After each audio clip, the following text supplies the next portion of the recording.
Hi guys! Kumusta po sa inyong lahat? So for today's video ay tara at samahan niyo po ako magluto nitong ating syempreng napakasarap na pork binagoongan.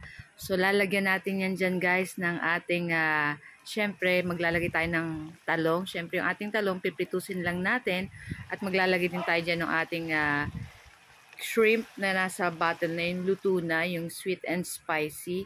Para mas masarap syempre maglalagay din tayo dito guys ng Alaska crema. So, tara na guys at samahan nyo na po ako magluto. And enjoy watching na rin po. So, kung bago pa lang po kayo sa aming page, huwag niyo po sanang kalimutan mag-like, mag-follow para palagi po kayong updated sa aming mga bagong video na i-upload. So, ito lang ang aming video today. So, tara na guys. So, ayan na nga at itong ating pork dyan, isasangkotsahin lang natin. Ayan. So, naglagay tayo dyan ng asin at maglalagay rin tayo ng paminta para may lasa na at masarap na yung ating pork dyan. So, sasangkotsahin lang natin yan. Brown lang natin yung ating pork dyan at pagmamantikain natin. So, halu-haluin lang natin yan dyan guys. So, pag nag-brown na po yung ating pork at katulad ng ganito, ayan, pwede na tayong mag-start dito ng ating bawang at ng ating sibuyas. Ayan. So, igigilid lang natin yung ating pork at ilalagay na natin dyan yung ating bawang at sibuyas. So, gumamit nga po pala ako ng 5 cloves na garlic. Ayan, pig-mince ko lang at yung ating large na onion white. Ayan, pig-cubes ko lang ng maliliit. So, halu-haluin na natin yan dyan guys. At pagkatapos, syempre, ilalagay na rin natin dyan yung ating 5 pirasong kamatis na pig-cubes lang ng maliliit. So, kung gusto niyo po medyo marami-raming kamatis, much better. Ayan. So, ayan na nga at ilalagay na rin natin itong ating pork, itong shrimp. Ayan, makakalimutan ko pa. Itong ating alamang na nasa bottle na guys. So, nabibili to guys sa groceryhan. So, ano na siya, luto ng dati. So, yan yung ating ilalagay dito sa ating pork binagoongan. So, pwede din po kayong gumamit ng fresh na alamang.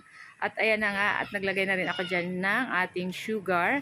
Siyempre yung ating pork binagoongan guys is medyo manamis-namis na nag-aagaw yung alat gawa ng ating shrimp paste. Ayan, wow, English yun So ayan na nga, at pagkatapos yan, ay i-ready natin, iprito yung ating mga talong. So medyo mura na po ngayon ang ating talong, kaya okay lang na mas marami yung ating talong.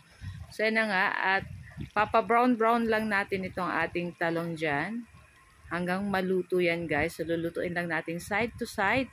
At pagkatapos, pwede na natin yan dyan guys, ahunin. At balik tayo dun sa ating nilulutong pork binagoongan. At ayan na nga, naku guys, itry nyo po yung ganitong luto at napakasarap nako.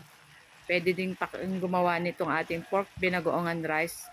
Naku, perfect na perfect to guys. Napaka-yummy. So, ayan na nga. At luto na din yung ating pork dyan. So, malambot na yung ating pork.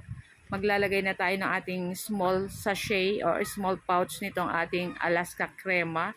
Naku guys, pampasarap ito dito sa ating pork binagoongan. Kakaiba yung lasa nito. Talagang napakasarap. Pwede nyo to guys ipanghanda. Ayan, sa inyong mga celebration. Lalo na po nakaraang linggo. Ayan, binabati ko po pala uli ng Happy Father's Day yung ating mga mahal na tatay natin dyan. Ayan.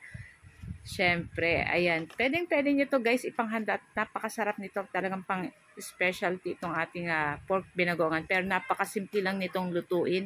At siyempre, napakasarap. Para medyo maiba naman at hindi naman laging adobo or pork sinigang. Ito naman yung ating lutuin. Ako, talagang kahit po anak nyo is magugustuhan kasi manamis-namis yung ganitong luto. At pwede nyo lagyan ng maraming sili kung gustong-gusto nyo medyo maanghang. Ayan. So mamaya maglalagay din po ako dyan ng sili. Pero pagluto na para design na lang. Kasi pag sobrang anghang po baka hindi nakainin ng aking trisan. So guys, ito lang po ang aking video today. At sana po ay nag-enjoy kayo. Huwag nyo po sana kalimutan mag-like, mag-comment at pa-share na rin po ng ating mga video. So tara na guys. At samahan nyo na po kami kumain itong ating lunch na napakasarap na pork binagoongan. So guys, thank you for watching and see our next video. Ciao! Babu, kain na. Kumuha na rin na po kayo ng inyong plato at sabayan nyo na kami kumain itong napakasarap na pork binagoongan. Yummy!